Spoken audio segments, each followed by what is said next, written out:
swell.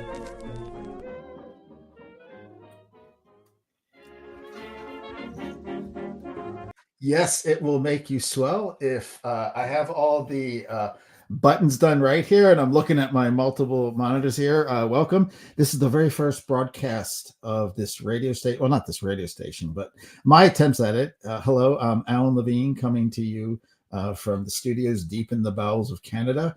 And we're broadcasting live on DS106 radio, where there's probably 2 listeners. I might be one of them. And this is the first attempt at what I'm trying to do for the OEGlobal 2024 conference next month, is to have some live radio. And for the launch, it was very appropriate to invite my friends from Reclaim Hosting, who are helping me put this together. Seat of my pants. And I want to welcome to the airwaves, because we are live. I can see on DS106 radio on my other screen. We are doing this. And so I want to say hello to Maren Deepwell and Taylor Jordan. And I just can't believe you guys are going along with this crazy experiment. Hey, Alan. Hey, everybody who's listening. Great to have you here with us on the radio on this Conference of the Air. I'm so looking forward to this. Yeah, I'm excited to be here too, and happy to be on this strange journey, you know? Yeah. So we have to talk about, because I don't, I've been trying to explain this. And we've been talking about it a little bit, but the idea of radio, and then first of all, I think of I grew up listening to a little transistor radio, and I had that experience, and not everybody does anymore, but we listen to podcasts and we know the affordances of audio. But can you help me put out there why radio should be something that we're considering for maybe a conference? Yeah, I mean, I think I personally have a lot of feelings, because I think, and I think maybe my favorites boil down to sort of 2 categories that I'll try not to over explain. But for me, one is the category of I'll just lump it up as accessibility, right? And I mean that in a lot of different ways, but I think radio can be both engaging but also accessible to folks who don't have the time necessarily to participate all day, maybe don't have the energy in the sense that being on a Zoom call for a long time is really draining, or maybe even don't have the resources, you don't have very good internet connection, or you're listening or trying to participate from a phone connection, something like that. All of those things radio excel at being inclusive. And then for the other thing for me is it's just kind of fun. It's unexpected in a certain way from format. We're so used to these remote things, especially over the last few years, but really longer than that, being let's all jump on a Zoom call. Is the expectation that my camera's on or not, even if I'm not participating or presenting? And radio just kind of eliminates that. People, while it is somewhat unorthodox for certain types of remote conference participation, things like that, people do know what live audio is and what radio is, I think, and so they can kind of reasonably go, yeah, that would be a great thing to slot into my day. And there's that. And also the fact that, great art has limitations, and one limitation of not having a visual component, I think, brings out really cool stuff. We saw a lot of this during this DS106 Radio Summer Camp, is when folks said, hey, you're not going to have access to slides. People did all kinds of things, from take what was a presentation, make it a discussion, to produce radio shows that highly produced in some cases, and that was really cool. So I think there's the weirdness factor, which I think is a big benefit, and then accessibility are kind of my 2, I think, sum it up kind of reasons.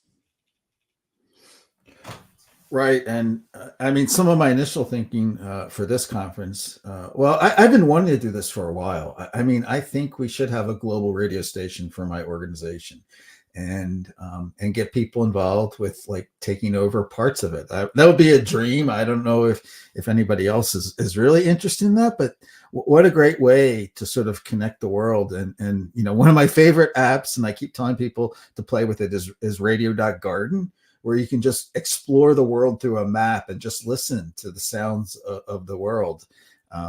But because of this, last year our conference was in Edmonton, and so it was, time wise, well, for people in Australia, it wasn't very good, but for much of North America and Europe, like, to do some live events made sense. And when I started looking at the time zone breakdowns, like, most of the things happening live in Australia are going to be in the wee hours or the off hours. And I thought, wouldn't there be some way, perhaps, that radio could sort of like be something that is always there, not necessarily from the conference itself, but I keep thinking of it like you just tune in at any time and you're going to hear something. It could be music, it could be people. And so what I hope to do, after like working through this nuts and bolts of pushing all the buttons, is to start getting some people involved with thinking about what they might want to be willing to share to put in the mix. And maybe it's as simple as asking people to record some greetings and hellos from where they are in the world. But help me brainstorm some ideas. What can we do, especially, Maren, because you ran this whole summer camp thing as sort of a first experiment. Well, I think for me, it's really about the voices. And I know that OEGlobal has already got, the OEGlobal Voices piece. And I was just listening earlier to a bit you played about Mahabali, kind of talking about, the award. And I think it made me think about the origin of the radio station that we're on, because there is a lot of history in terms of DS106 radio and storytelling, particularly as an open practice on the open web. And for those of you who are new to listening in, maybe it's your first time. I really hope it is. And if you're not listening to us live, then maybe it's a recording you're catching up with. But, all the way back in 2010, DS106 began at the University of Mary Washington. And that was a course that was, created by Jim Groom, thinking about a kind of computer science course in digital storytelling. And this is kind of where the DS106 radio origin kind of comes into this. And I think now, we're like 14, 15 years later. And I think the storytelling piece is still really important. And I think, like Taylor was saying earlier, and like you were saying as well, Alan, there are lots of things about conferencing that we've become very used to. The Zoom call where you all have to be on the screen, or maybe all camera off, or the in-person piece, or, the fully hybrid piece, which is so hard for everybody involved, even though it can have magical moments. But for me, this kind of conference radio is in the tradition of the kind of hallway chats. There's informal moments when you have these conversations. And actually, Ellen and I had the chance to meet in person, which is a rare treat for us, earlier this year. And we were doing exactly that, doing the storytelling and doing the kind of, you're kind of shooting the breeze, talking about things. And I know, Taylor, you were recently at at an open education conference as well. And I think we were all aware of the kind of value of just talking and having, how has your year been? What is up with you? And for me, the Conference of the Air piece also fits into that space, to give us a space when we're not on the stage saying like, look at my shiny glitzy project that has won everything. Obviously there must be room for that, but it's also nice to have a more informal space, and I'm excited about exploring that piece. And yeah, like, some will have to figure it out when I get to Brisbane, but I'm hoping to do some of the live broadcast. And when you mentioned Mahabali, for those who remember this thing that she co-created called Virtually Connecting back in the mid, what do you call them, the 20 teens now? But for it was the idea that she didn't necessarily was able to travel a lot of conferences, and so it was a chance where people who would go to a conference would set up an informal hallway chat live streaming session, and you would connect people there and people who weren't there. And that's always motivated me in thinking about how we can make it the conference experience something where people can participate, but not in the way we think of conferences, which are mostly frankly, we always think about presentations, and there's so much more that goes on. As you mentioned, like, you, me, Meredith, and Brian Mathers were sitting there in the lobby in Cork, and just we were drinking our coffees, and we were just having this open brainstorming conversation, and that's a standout memory. I was kind of think about too, one of the cool things about radio is, because in some ways at least audio can be lower overhead to create it. I mean, you can go to the nines with it, right? But also one of the cool things about DS106 radio in general is that some people just will pull up the EasyCast app on their phone and just go for it, right? And it can be that kind of lo-fi experience, and that works too. And I'm really excited by your work here, Alan, in trying to tie this to a conference. So to me, it's a big next step from what we did over the summer here. The summer camp radio was an all radio conference, and this is what if the AND conference. What if the AND conference had a radio component? And you're doing a lot with working through scheduling this stuff, explaining it to people. Obviously, that's what we're doing right now. And also like doing some of the automation of scheduling it too. Like, how can we have this happen across multiple time zones and make that a reasonable thing? And I wonder too about the future of this stuff too. Like, we're doing this, you're testing this component right now. What would it mean to have, a future OEGlobal conference where people could use like a free app, or maybe even had a couple phones that people could just walk around with and be like, if you want to be on the radio in the hallway at the conference, pick this up and hit the go button, And a lot of those things are possible when you use a simpler medium like this, simpler in some ways. Absolutely, and we're going to welcome to the airwaves. We have a caller coming in named, I believe, Jim Groom. Hello, Jim Groom. Welcome to the show. Should we explain to you the radio concept? My name is actually Detective Kim Droom. I'm like one of the three people who knows what you're talking about. Good to have you here on my my crazy experiment of running DS106 radio. And I could see, I'm watching over, we popped up to 5 listeners, which is like magnificent. Of course, I'm one of them, and there's that I saw, Taylor, now that you mentioned it, there's something in Germany that's always listening to the station. So there's always somebody listening now. I think we have a rebroadcaster from Germany or something. Yeah. That's really, really brilliant. So, I mean, my plan, well, I don't have any plans here. I had this idea, and I came up with the name, and I think that's where my planning ended, besides figuring out some of these logistics. And we're on the air, and that's like an accomplishment already. But I wanted for our conference, and to have something a few weeks before to sort of get some activity going, especially because I try to get our discourse community space, get some interaction there, which is open for anybody, whether you're at the conference or not. And so I just keep posting these little activities and ask people to remix, one of Brian Mather's digital postcards. And I want to put a call out now for the radio. But so more or less this week, I thought about having like a pre-conference, unconference thing. And pretty much it's, well, we're going to do this. Later today, I'm having a session that will be both web streamed and radio streamed with some representatives from the Open Education Conference. And so we're going to have like a conversation about, 2 open education conferences. And then tomorrow I may cross stream one of my, we have somebody coming in to demonstrate the OER World Map, which is this resource that's kind of sprung to life. And then Thursday, Halloween. And first of all, many people in parts of the world, Halloween is sort of like this thing that they know about through American culture. But it does have awareness. And so I'm glad that you're organizing. What's going on at DS106 Radio for the Halloween? You've been rousing up some broadcasters, Marin? Yeah, I have. Jim's let me loose. And I think last year we had so much fun on the radio doing spooky tunes.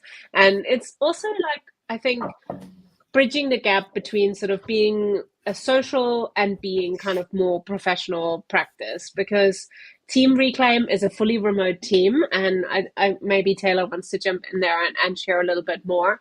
But from my point of view, we use the radio as much as we do on a community level, like at an organizational and team level. And we have a lot of really enthusiastic colleagues who love broadcasting. And I think during the summer camp, we had plenty of reclaimers kind of jumping on air. And that's one of the joy of being in such a amazingly digitally literate team. You know, if you say to people, "Oh, you need to set up your own broadcasting, and then you have a schedule," and this is everybody's like, "Okay, no problem. Let me just get that done." And 2 minutes later, they're all like on the air. And when I tell that to colleagues in higher ed, they're like, "Oh, so you're employing a professional broadcaster?" I'm like, "No, they just do that. They just get on with it." And so we're having a bit of spooky tunes for Halloween, and we're also kind of getting the team involved. But we're also having a few folk, presenters from the DS106 summer camp, returning to the airwaves. And I think there's a couple of UK-based broadcasts. And I know, Alan, we've included your cross-casting webinar in the schedule as well. So I think there's going to be something at sort of different hours. I think the UK broadcast is at spooky midnight o'clock from the UK time zone, which is going to be really funny. And for those of you who listen to the Haunted House in the DS106 summer camp, which was amazing, it'll be a reprise of some of that. So yeah, I think we have a whole lot of people, kind of DJs who are both established and new, coming on the airwaves. And yeah, I'm looking forward to that. What about you, Taylor? Are you going to jump on air as well? Yeah, I'd like to. I gotta say, I'm a little bit behind on brainstorming for that, just because I just moved to a new house, but I would like to, and I'm gonna have to cook something up. So I might try to find some old stuff that I could broadcast, because I always like radio shows. For I don't know why that's intrinsically tied to Halloween for me. So yeah, I'm excited. And I what I'm trying to do is, like, I'm trying to figure out how we can set up some programming, so people have an idea, like certain times of day, what they can tune into. And so I wavered between like explicitly saying, like, at 3 o'clock you could hear like this, this keynote or this recording from a class. And I'm leaning more towards the idea about having some blocks of time where I've got some playlist of content, and the blocks of time will be repeated. So there will be like a block of stuff about AI and open education, and so anytime you go to that block, and like a radio, you might know that 3 to 5 p.m. is the classics hour, but you don't know exactly what classics you're going to hear. And so I think that's the way I'm going about structuring it. What I really dreamt of that is that, of course, there are many people who can't travel to this conference and want to be able to share their work. And I'm trying to find a way to ask them to share something in audio, and not a recording of a presentation. Although if they want to do that, that's fine. But maybe it's just talking more casually, like how they would describe their project or what they want to ask, the world to help out. Or just, we've talked about some crazy ideas of asking people just to share some ambient sounds, or just, a greeting, or so we can sort of have our ears on the world. I would love to mix in things like that. And so, as usual, my colleagues are used to Alan's like buffet of a billion ideas. So I'm sorry, I don't mean to interrupt you, but I'm excited by your idea there, Alan. Like, I think one of the first things, a little DS106 radio history, is when Grant Potter started DS106 radio, the way in which we shared, he had full control of the radio. We had none. we figured out how to start broadcasting live, but in order to share things to the radio, he set up a Dropbox. It was called Drop It To Me. And we would drop files that we had recorded, whether it was Virginia, listening to the cicadas, or in Melbourne with the kind of listening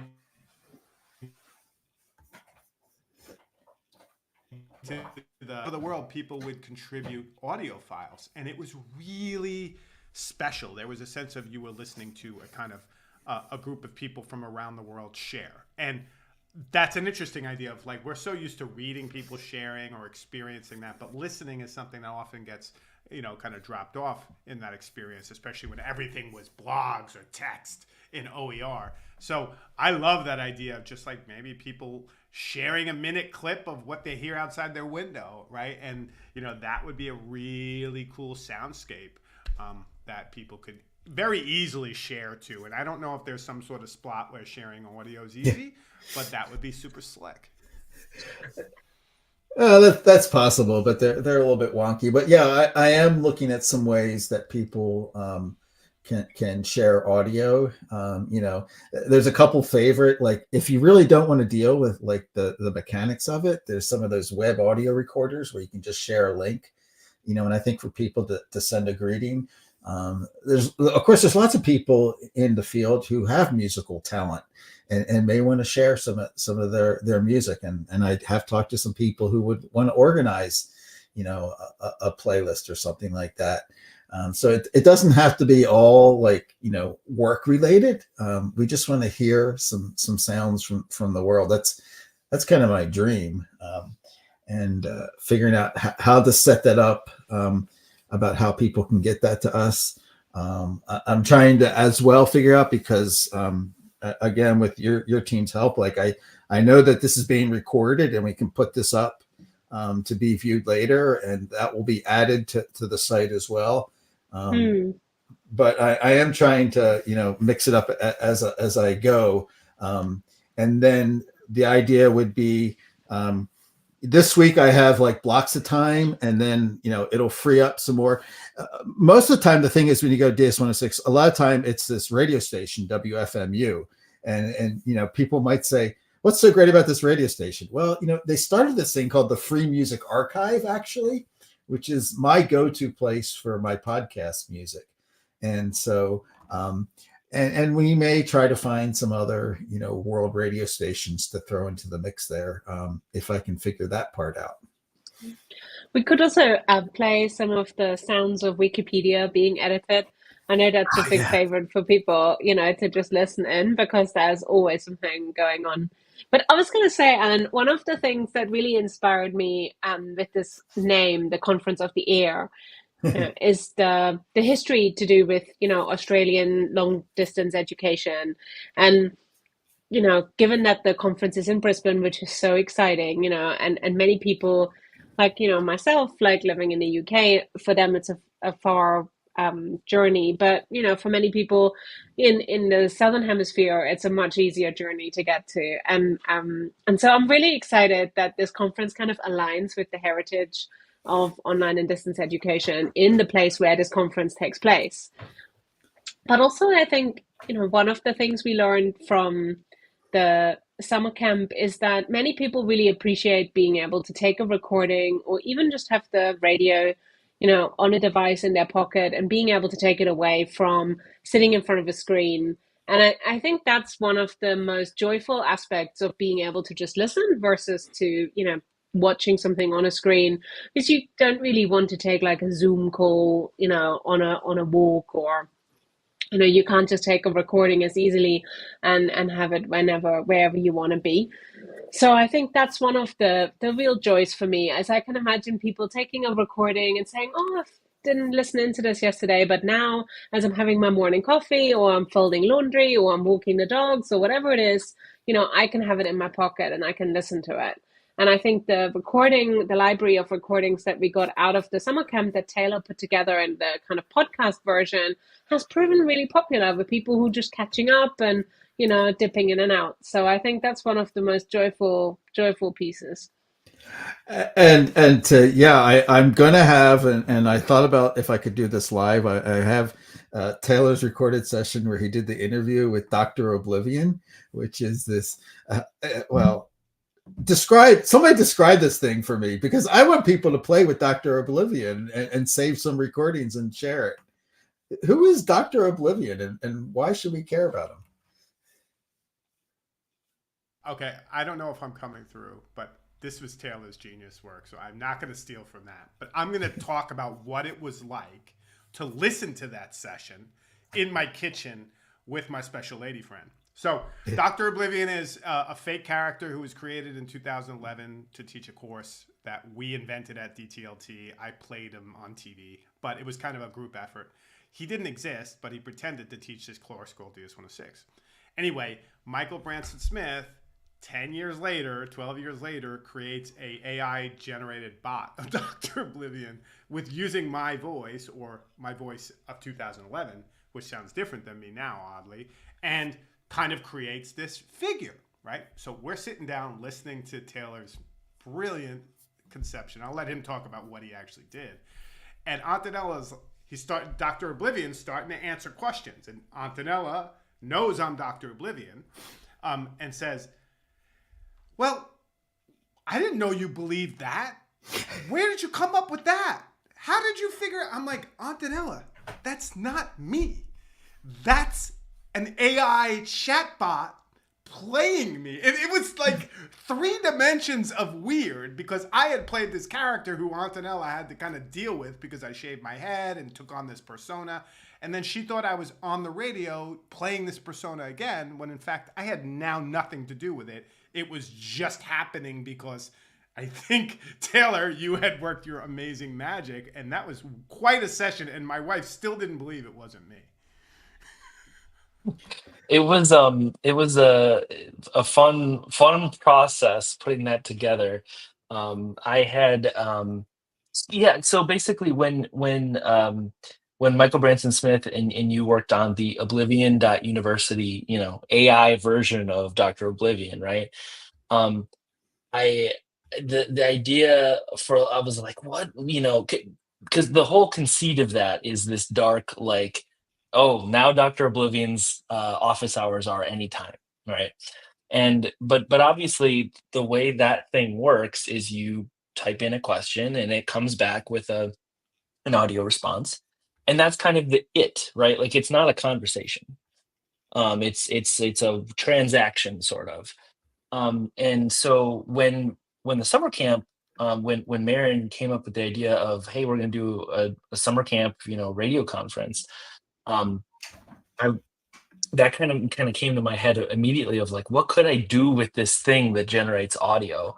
And it felt really natural. Like, what if I try to interview it, about AI, I guess, and education. And what I found out really quickly was that sort of, you asked a question and it comes back with an answer, that doesn't really lend itself to a long form interview that well, because there's no context, or it doesn't have the context going forward. So I won't explain all of it, because if you do replay it, I think at the end, I explained a little bit of the tools I used and kind of how that worked. But basically, I found a different way where I made it use the same character, but I could have a longer conversation with it. I would type my questions out, it would answer them. Sometimes I would have it try multiple times to come up with an answer. And then I used a tool from 11 Labs to make it use the same voice that Michael Branson Smith had already trained on your recordings. And I was really happy with it. It took way longer than I thought to make, of course. And then at a certain point, I was like, man, this whole thing's only like 8 minutes long. And so I need to do more with it. And then eventually I solicited voicemail questions. And I had found out about this tool called Suno, which could make music. And so there's like musical interludes that are pretty weird, and some of them are kind of catchy. And so I would use Dr. Oblivion's responses to feed into Suno and say, make a song based on whatever this is, and it would do that. And then I would give it like a genre. And so then I just edited it all, into a radio show. Put way too much time into some aspects of it, and then at a certain point when I was preparing all this stuff and getting ready to edit it, um, I actually met with Terry Green a week ahead of time because he was going to be doing a session at the summer camp too, and he's like, "Hey, have you seen Videodrome?" Like, because I was explaining to him this idea, and I was like, I haven't. And he's like, you should watch Videodrome. So the other context for all this is I'm literally watching Videodrome like the week before this, and I'm sitting. My wife happened to not have school. She's a teacher, and she's like, "So this is work. You're watching Videodrome and editing this weird radio show," and I was like, "Yeah, kind Oh, of." yeah. And it was a weird fever dream putting together, to be honest, but it was a lot of fun. I feel like I learned a little bit about the tools and what they're good at and not good at, Oh, and I was hang really on. pleased with the reception. Hang on. We have a call in. Let me patch this through. Brisbane, the perfect place to ponder the impending AI apocalypse. But hey, if I had any spare time amid saving humanity, I might check out the Queensland Gallery of Modern Art. Can't let these artistic types have all the fun, now can we? Brisbane.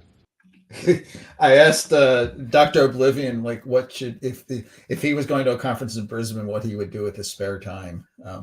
And so like he comes up with an answer to everything. And I want people to go to oblivion.university, and it'd be a fun way to come up with some audio that people could contribute.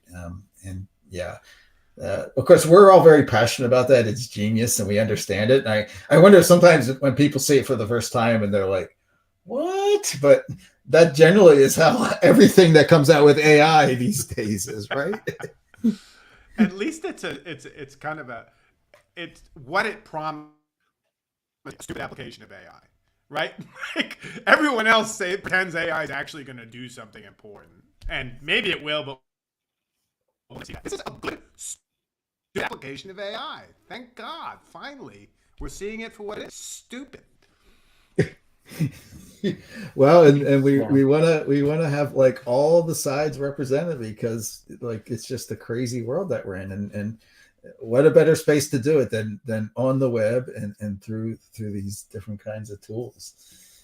So yeah, there'll be some AI stuff in the mix, and I know we battled around this idea, Jim. I didn't really come up with a way to do it, but everybody's excited now about the Notebook LLM doing the podcast, and I really want to see if maybe we have a contest and ask people to pair up and see if they can mimic that conversation style. Totally. We'll do a deep dive on Notebook LM. We need to pretend to be AIs. Like that's the thing. Is can we pass the reverse Voight-Comp test, where we're actually not trying to be human, we're trying to be AI, and can we? Like I know we get that. I don't know if anybody else thinks that's worth doing. But if you don't get it, pause this, go watch Blade Runner, and then come back. Exactly. Videodrome, then Blade Runner, and then you can come and listen to the rest. Have a drink or two. You'll need it, and then come back. Yeah. You are now the new flesh. Yeah.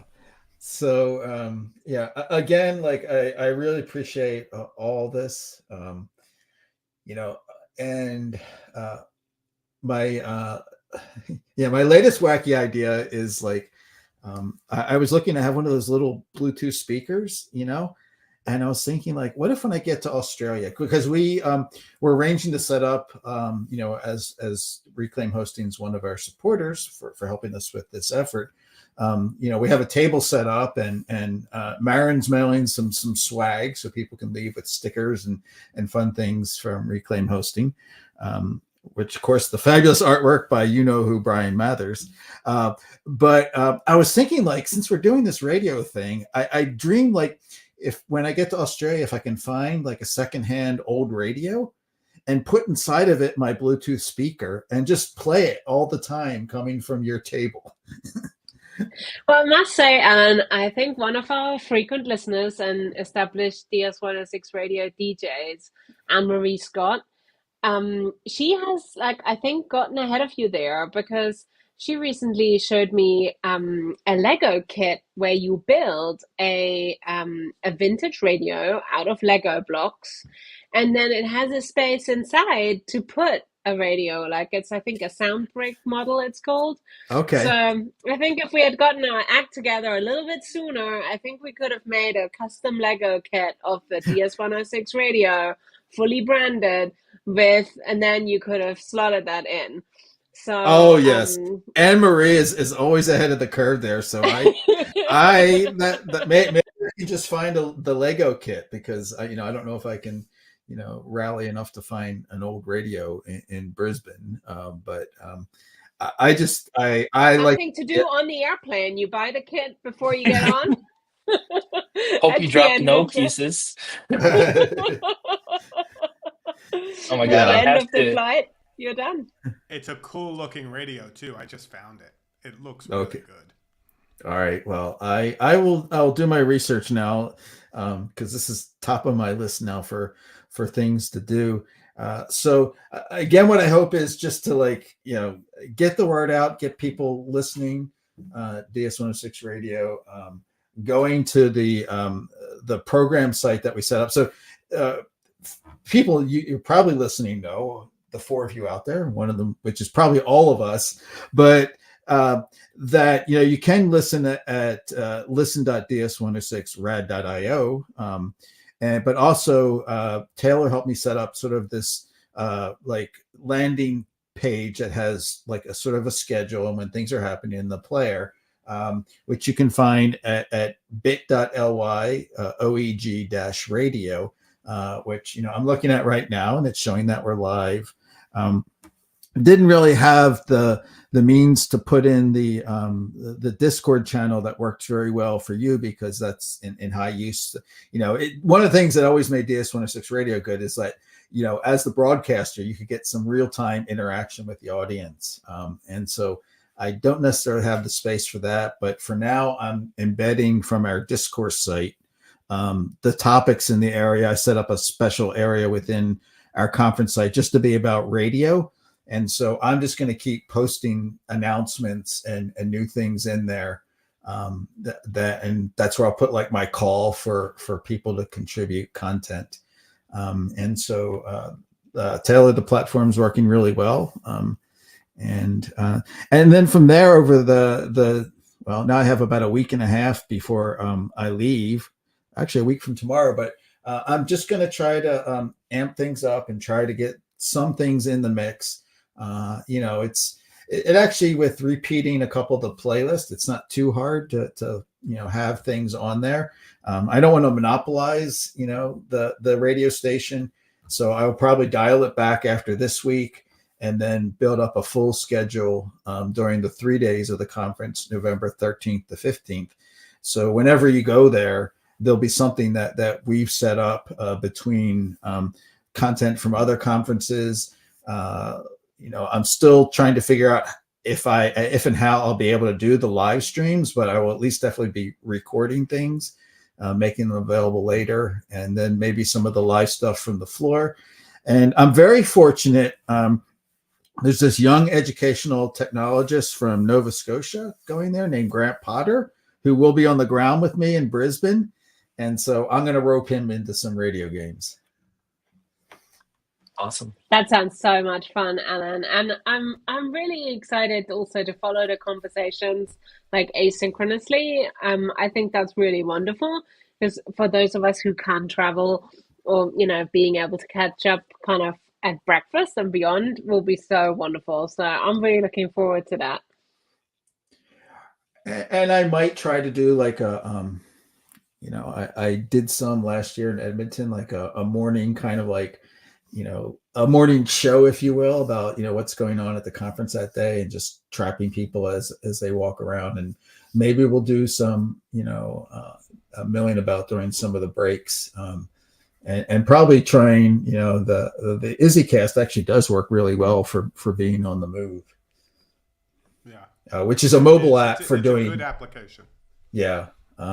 And so that there are apps as well for Android platforms for doing broadcasting. And if people do express interest, I don't know if they will, but I will, we'll try to make it, accessible for people who really want to step into that. But for the most part, I just hope that people might listen and think about, what it can mean to add this to the conference format, and do something different for our conference gatherings.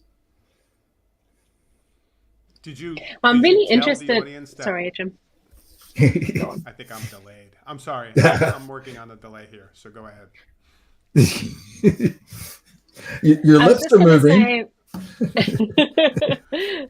Sorry to talk in there, but I was just going to say, Alan, I'm really interested to hear about that crossover conversation between the Open Education Conference and the OEGlobal conference. And I know Taylor was recently at that event as well, which was a fully hybrid event, talking about reclaiming our socials, fittingly enough, with that whole sort of piece between federation, in person, and storytelling on the radio. And I think there is a lot of synergy between those sort of three elements, because I think what we're trying to do on the federated social media spaces is kind of similar to what we're trying to do here, to kind of provide some ownership, and empowerment in terms of telling your story in a way that, kind of helps amplify voices that we might otherwise not hear. So I don't know if you both have thoughts on that, but as you were all just talking, I was thinking there is a connection there for me.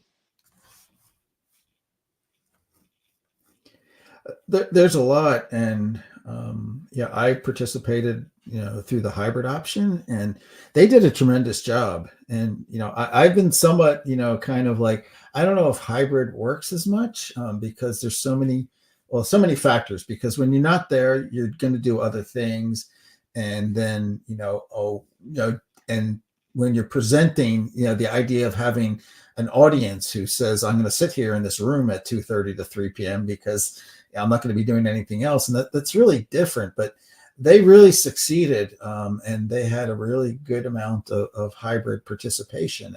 And so, I've kind of steered away from trying to do hybrid conferences because they're insanely complex. But, they did it well. And I just want to, Open Education Conference and Open Education Global, like there are people who are in, it's not like they're completely separate, and there's much overlap. And I'd like to have more like conference to conference conversations. I think, so I was there in person, but we could see kind of but sometimes a little bit behind the curtain of how they were making the hybrid stuff work. And it was really impressive to me because they're clearly I think in order to do hybrid, you have to go in and be like, we're going to have to do this thoughtfully. It's going to take a lot of planning. It's going to take a lot of just person power. We have to come up with people that we can train to do these things. And then we have to have someone to do the high production value recordings, the keynotes, and how is that going to work? And then there's also components of what are presenters allowed to show up with, sort of. Like, I think they had some very specific advice for their presenters on, we want you to have slides that you submit ahead of time, so we have a copy. I don't know all those details, but I imagine that's often part of it too. And so yeah, it was impressive to me to see they do it, how they did it, and it was really, I think, great to see them make an effort and be successful, I think. I look at it like there's multiple ways to do, how are we going to include people who can't be here, right? And one of them is, let's try to give them as similar experience as we can in this way, or let's provide a completely different and unique experience that isn't the same on purpose. And that's kind of what I think you're trying to do here. It's a little bit of what we played with way back at Reclaim Open, of like, hey, let's try and do what we can, even though we're a small team, to record some of these things. And then we, kind of rebroadcast them and re-recorded some of them later on. But ultimately, whatever path you do, it takes a lot of planning and time. And so it it was really awesome to see.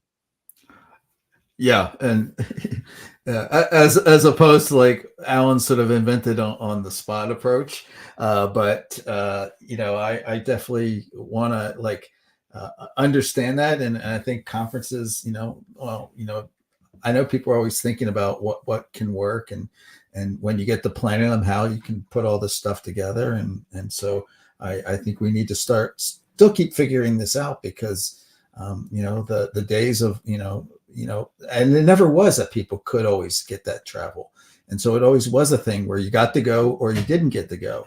And now, as we've seen, like there's some in between space, and I think we need to exploit that.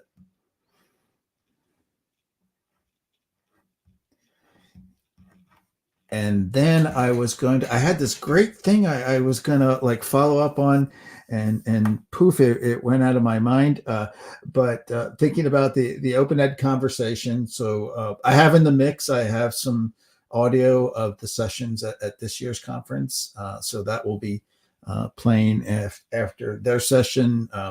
There's so many things going on. And I was going back to the Reclaiming Socials thing, that presentation that you talked about that I watched, and the thing is, federation, like, I mean, I love it, but like we are completely so dispersed, and so like the sort of like the loss of single places. My team's talking about, well, can we do one of those hashtag wall things? And it's just like, well, first of all, like getting people to use the same hashtag, but people are everywhere, and and it's not necessarily bad. It just means it's not like you necessarily can count on one place to be the place, and you do all these other things. And I think people, become the bridges. And so I'm not one of these people who trying to be in every new space that's out there. I'm kind of just, I'll just be a little bit quieter, and this is where I am. So, and I think that's what was in your session, Taylor, is that people are just, they're making their own choices instead of feeling like they have to be places. I think the thing we tried to make the takeaway of that session is that you can use these spaces, you can be in them as an individual, as a group, or in our case, as a company, right? But we really think what you need to invest in is your own space that you have control over, right? That's where the most time and effort goes into, which is to say, blog or die, right? Yeah. Blog or die. Yeah. And yeah, Jim, this blog... is the moment when you need to jump in, because that is your cue. Oh man, I'm just worried I'm going to be too delayed. Like blog or die with a lag doesn't sound as good as blog or die. On point.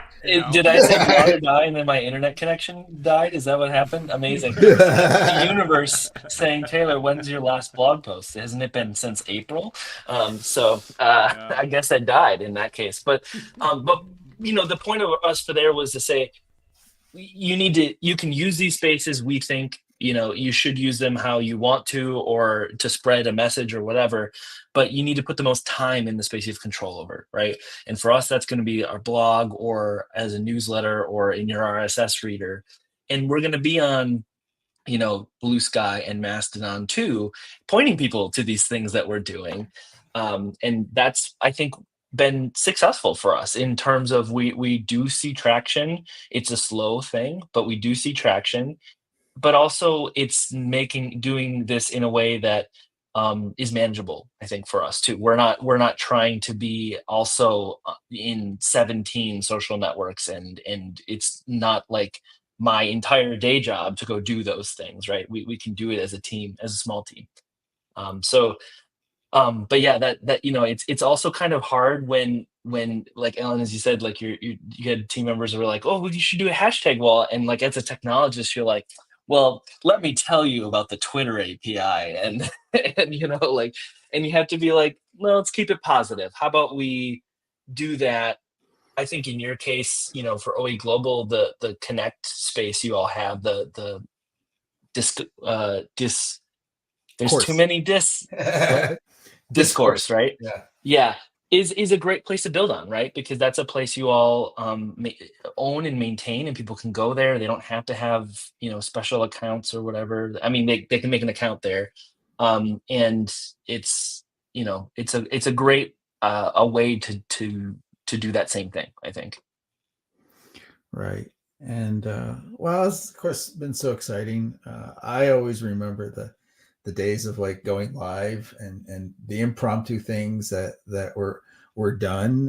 But it is that it is such a more like in it's although we can't see each other when we're on the radio, like the voice carries so much, and that sense of wonder about like now I have to imagine what the space looks like that they're in. And I always find that a little bit more exciting than actually seeing it.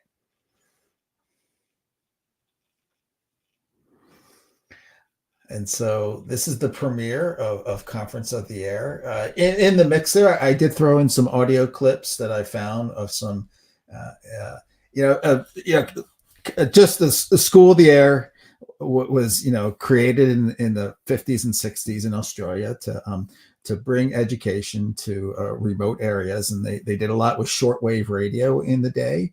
And so there's these great clips, a few I found on YouTube where they have some sounds of the teachers and the students responding, but it's still a thing. Like they're still going on. It's web-based now, but still that idea there of like bringing education. There's still people who live in remote communities, and it's still something that's important. So the technology changes in terms of how we do it, but that idea was there. And so that was some of the reason I naturally lapsed into that as my metaphor.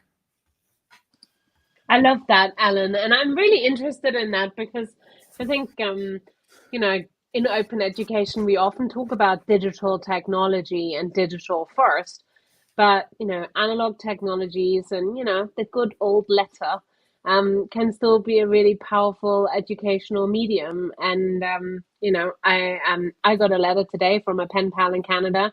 It made my day, and it's a really way to make something very memorable. And radio, I think, works in the same way. It gives us a chance to kind of connect with people in different ways. And when you spend as much time online as most of us do, like one video call blends into the next very seamlessly. Like a month later, I can hardly remember what happened unless it's, something really big that happened. But I'll always remember, that conference where I was sitting on a boat going through Bristol Harbour after watching like a VHS tape on a cinema screen, Well, I'll always remember, those moments when like, my partner came back from a Canadian conference with yet another hockey jersey. Those things are the things that you kind of stick with, don't they? And so I think that's where, for me, the radio piece and the long distance piece and the mail piece comes in. I want stuff in my life, and whether that's VHS or vinyl records or a sticker or something, like I want to connect with things more materially rather than just like digital representations. So I'm with you there on the mixed medium. I want the whole spectrum, not just in quotation marks the digital. Yeah, I agree with that. I think that's well said. And I think the other piece there, and I don't know if I'm lagging, so forgive me if I am, but the other piece there that's interesting to me is a lot of early DS106 radio was trying to actually understand the format, right? And it was a different format than what a lot of us worked in, right? Like using music, mixing in, bumpers, which were very fun to create, but also took a layering of effects and sound and a kind of a certain amount of thought about what am I going to try and communicate and how. And then that's something we taught to students and to people who were playing with the radio. And so, it became almost like a new world. Like you were walking through the threshold of a whole new way of communicating an idea and capturing someone's imagination. And I think that for me is the most exciting thing about radio or even video or wherever you're doing it, because it kind of gets away from what seems to be the push with all notions of efficiency in education was just do it in the same place at the same time where everybody is, so there's no friction and that everyone can have the same experience, and that we end up with a fluorescent lighted waiting room for Like, it's horrible. It's like it's designed to the least common denominator, and it's just absolutely killing the lifeblood of a good educational experience online.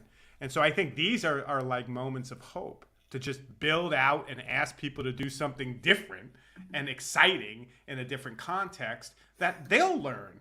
If nothing else, even if no one else listens, it's not about that. It's about the idea of trying to do something different as a sign of hope against more and more and more of the same. And that has just gone to the next level now with AI.